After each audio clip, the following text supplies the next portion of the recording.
Biden administration is reportedly appealing a federal court ruling, it was a bombshell, restricted some officials in the Biden administration from communicating with social media companies to crack down on their content. It was more like shakedowns, actually. Judge Terry Dowdy says the Biden administration likely violated the First Amendment by policing social media during the pandemic. And now members of the liberal media are putting that federal judge on full blast.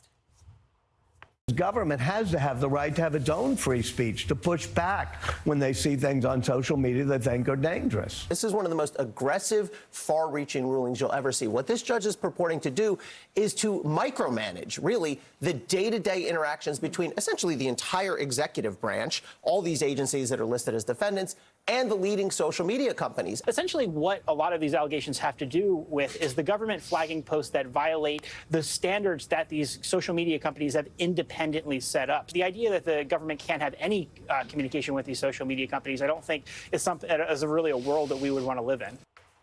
Former White House press secretary and current MSNBC host Jen Psaki was named several times by the judge in his ruling. Psaki and her White House counterparts were very public about the pressure they put on social media companies. It shouldn't come as any surprise that we're in regular touch with social media platforms. We are regularly making sure social media platforms are aware of the latest narratives dangerous to public health. We're flagging problematic posts for Facebook that spread disinformation. The social media companies have a responsibility. Certainly they should be held accountable. And I think you've heard the president speak very aggressively about this. Emily, these are threats coming from the federal government. I was stunned. I mean, when I was at the podium, I would talk about the Khomeini in Iran, dictator, he gets to speak, and you're putting limitations on President Trump. So advocating for more speech, here they are threatening legal action against companies for Americans speaking freely. Which was why the injunction specifically quoted plaintiff's lawsuit and said, essentially, look, if everything in here is true, which we are taking it at this moment to be true, not only does it represent one of the most massive infringements of free speech rights, but also, yes, the, quote, coercion, the encouragement by the White House of censorship. It's patently unacceptable. And the joke is that the media, as always, continues to frame this, the left-wing mainstream media continues to frame this as some type of apocalyptic environment that no one wants to live in. I'm sorry, we should all be celebrating the fact that this is a win, at least temporarily, for free speech. It reminds me of the uproar misplaced after this bakery case from the Supreme Court this week, where, remember, it was all of a sudden framed as against transgender rights and anti-LGBTQ, when nothing was further from the truth. It was a victory for free speech.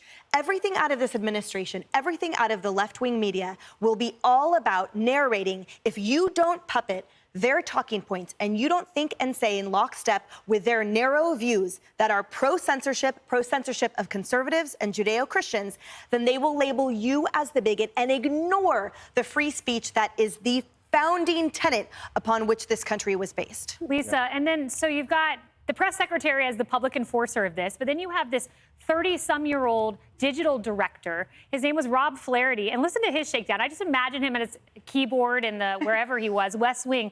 Flaherty's July 15th, 2021 email to Facebook in which Flaherty stated, "Are you guys effing serious? I want an answer on what happened here, and I want it today." It's like a mob shakedown. In his mom's basement, angrily. Well, you know, look, I mean, the biggest purveyor of disinformation and misinformation during COVID was our own government. I mean, it was never about controlling a virus. It was about controlling people. And sadly, I don't think we're ever going to get back to being as free as we were pre-COVID. I mean, the government got everything wrong. I mean, even from the beginning of it. I mean, they lied about the lethality of COVID. I mean, it doesn't take a genius to figure out that our numbers and the data points were totally skewed because we were only testing people who were showing up at hospitals and essentially dying. I mean, we were missing like 65-fold of cases out there. I knew that from the beginning. Our government knew that. But what it was about was appending the elections, getting Donald Trump out of office, and using COVID to obtain more power. And sadly, I just don't know if we're ever going to go back to being as free as we were before. That is such an important point, because the CNN Chiron, during our show yesterday, here's what it said. You and I are familiar with CNN, by the way. CNN Chiron, judge rejects Biden effort to curb conspiracies online. What was the conspiracy? The COVID lab leak? The Hunter Biden laptop? That's a lie. Vaccines weren't as effective as they told us. They didn't stop the spread, all of it. I mean, it was all, like, what did the government say that was true? If they got Everything was a lie. If they got it with right. intention. They knew they were lying. If they got it right, That would be one thing. But they got it wrong a lot. 6 feet away, they got that wrong.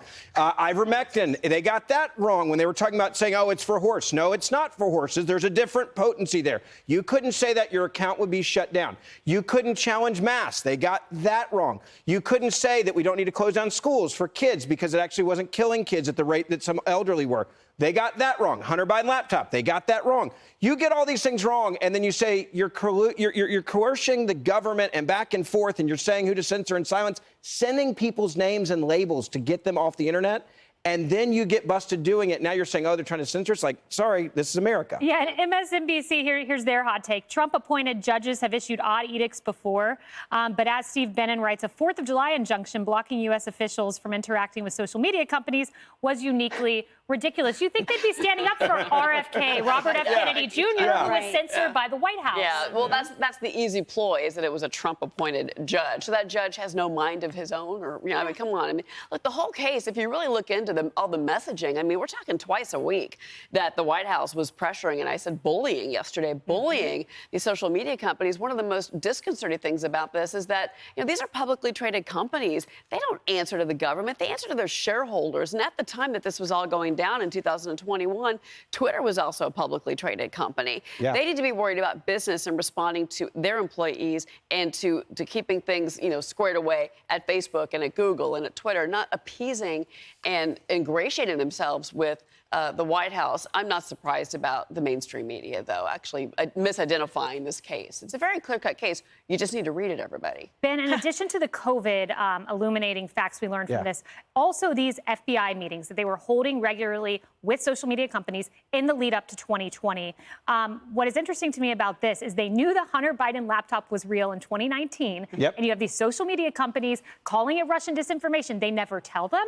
Of course they don't, because it's all a cover. But this is the part that I find interesting. Page 60, the industry meetings were continuing at the time Chan, he was this FBI guy, his deposition was taken on November 23rd, 2022, and Chan assumes the meetings will continue through the 2024 election cycle. Because when you want to alter and change the election, and you want to make sure that your job is safe, and you want to make sure that you're accountable to no one so you can go rogue on any political issue, you keep people like Joe Biden in office. And the guys that have taken over the FBI and the DOJ have basically said, we can ruin anyone's life we want to. We can do whatever we want to. We can lie. Remember, they closed the Hunter Biden case down so that you couldn't go back and revisit it. And they knew it was real. They knew he was being impeached over a Russian collusion case that they had already said, we'll give you $1 million if you can prove it, to the guy who claimed he could do it. Never paid him because they knew it was a lie, and yet they still watched the president be impeached.